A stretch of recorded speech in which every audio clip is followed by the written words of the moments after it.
Hey, you're finally awake. You were trying to cross the border, right? So I have finally decided to play Skyrim. I know it's almost like a gaming sin to not have played Skyrim, especially at this point considering the game has been out for like 13 years. But when the game came out, I was a little too young to play Skyrim and a little too obsessed with Minecraft. So here we are in the year of our Lord 2023, and I finally decided to try Skyrim. And I never really understood why people love this game besides the medieval aesthetic and all of that. But after playing, even just for a couple hours, I think I understand. Like, I really get it. So I want to talk about what this game does so well and why I think it's still popular 13 years after its release. So sit back, grab a cup of coffee, and let's talk.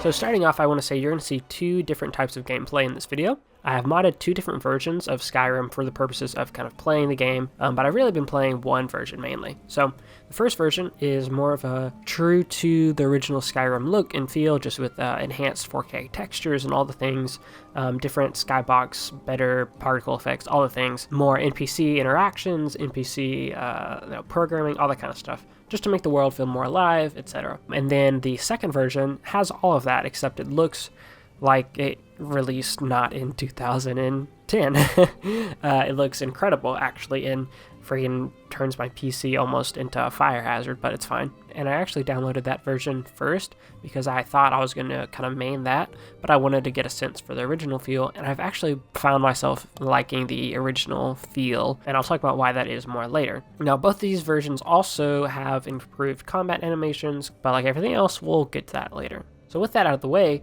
so I, like I said, finally decided to play Skyrim. After the launch of Starfield, it seemed like a lot of people were like, oh, I'm going to go back to playing Skyrim. And since I had never played it, I didn't really understand why, and I wanted to try and understand why that was. And of course, the primary thing that this game has done really well, and one of the reasons why people love it, is the level of immersion that it provides. In this gaming space, the word immersion can mean a lot of different things to a lot of different people. But for the context of this video, and when I describe immersion, I'm usually meaning one of two things. The first is, if a game is fully immersive, it means that the world itself is believable and that it could exist without you being there, essentially. Like, yes, this is a real world that could exist and I'm just a small human living in it. Or two, one that fully makes you feel like you are there, like when you're playing it, one that has interactable components, like the good character dialogue, NPC interactions, world events, dynamic, all the things to make the world not only feel alive in its own right, but reacting to things that you do.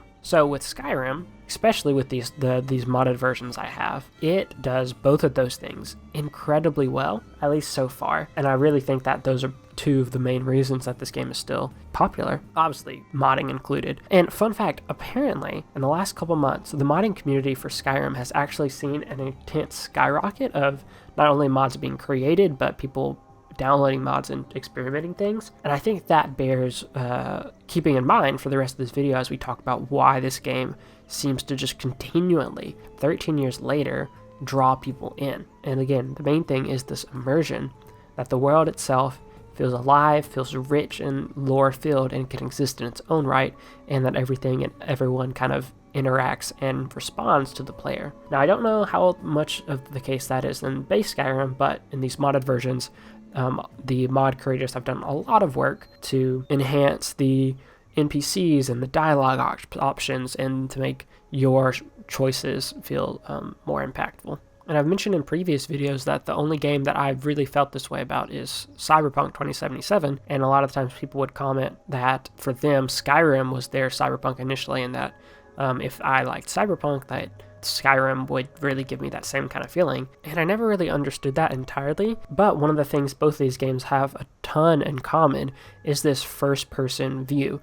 Now, of course, in Skyrim, you can go in third person, but I feel like most people would recommend and play in this first-person perspective because it adds to this feeling that you are there in this world. You're not controlling a character, you're not controlling a thing, it doesn't take you out of the world, but you are in fact in it and you are looking around. And it's one of the things that really led to my love of Cyberpunk 2077. And I think that if that game had implemented a third-person view, it actually would have lost a lot of its realism and character and player immersion, because you wouldn't necessarily be taking on the persona of V as much.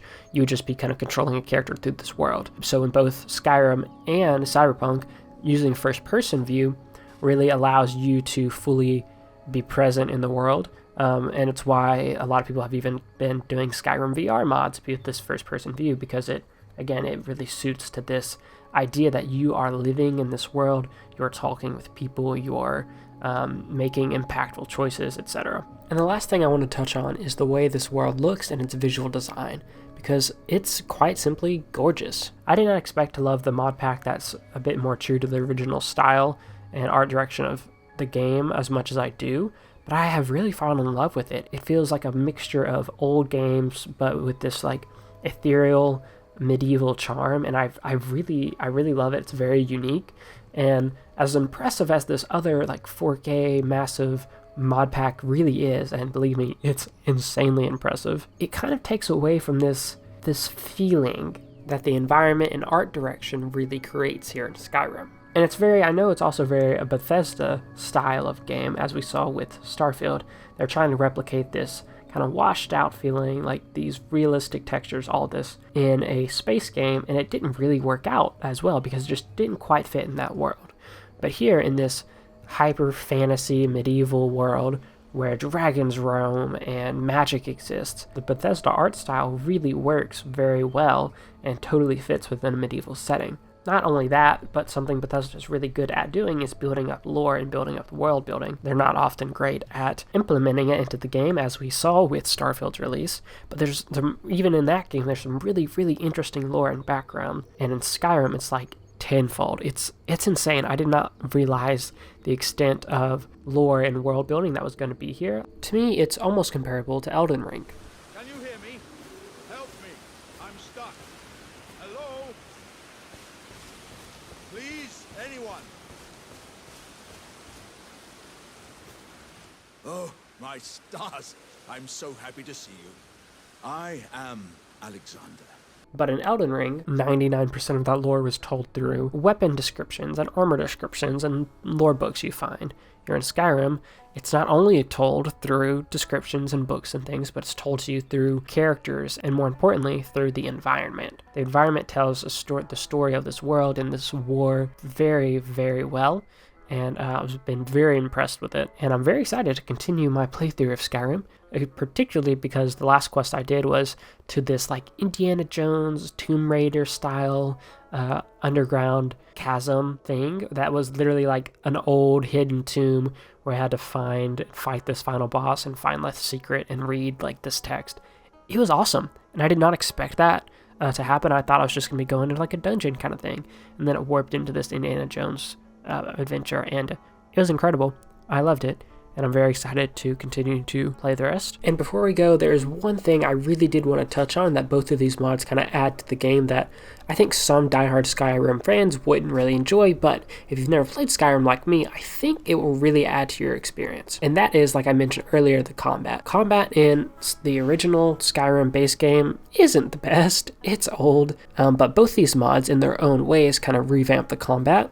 The first one kind of does, while still kind of retaining some of the original Skyrim flair, but it adds finishers, better combat like animations, parrying, that kind of stuff.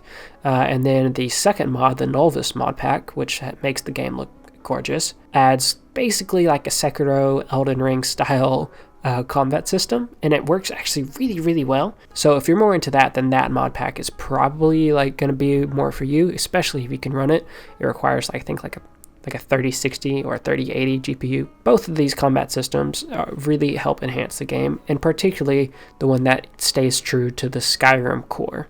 And all of these things, the combat, the immersion, the player experience, the world, and the art design all come together to really create an incredible experience that I believe is key to why people still love this game, and is why I am finding myself to be loving this game so far. And if you are a Skyrim veteran or someone like me who has kind of just recently tried to dip their toes into the game, comment down below and let me know the things you're enjoying, any quests that I should be sure to keep an eye out for, or better ways to enjoy the game. And if you're interested in either of the mod packs that I showed, I will link those down in the description. They're pretty relatively easy to install for the most part. Had some issues here and there, but that's just modding. So with that said, that will be the end of the video. I hope you guys enjoyed and are inspired to go try a new game. Maybe not Skyrim, maybe something else. But at the end of the day, I just hope that you are enjoying this hobby that we all love. And I hope that you have a wonderful day or night or wherever you find yourself. And I'll see you in the next one. God bless.